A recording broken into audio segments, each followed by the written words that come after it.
أيحسب الإنسان أن لن نجمع عظامه بلى قادرين على أن نسوي بنانه ما شاء الله. بل يريد الإنسان ليفجر أمامه يسأل أيان يوم القيامة فإذا برق البصر وخسف القمر وجمع الشمس والقمر ما شاء الله.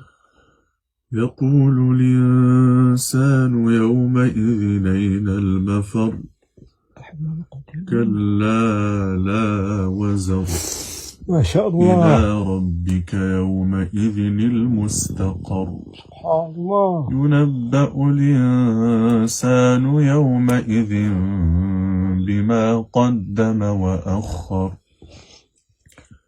بل الإنسان على نفسه بصيرة ما شاء الله. ولو ألقى معاذيره لا تحرك به لسانك لتعجل به ما شاء الله. إن علينا جمعه وقرآنه سبحان الله. فإذا قرأناه فاتبع قرآنه ثم إن علينا بيانه كلا بل تحبون العاجلة وتذرون الآخرة ما شاء الله. وجوه يومئذ ناظرة إلى ربها ناظرة يا رب اجعلنا من الصالحين. ووجوه يومئذ باسرة تظن أن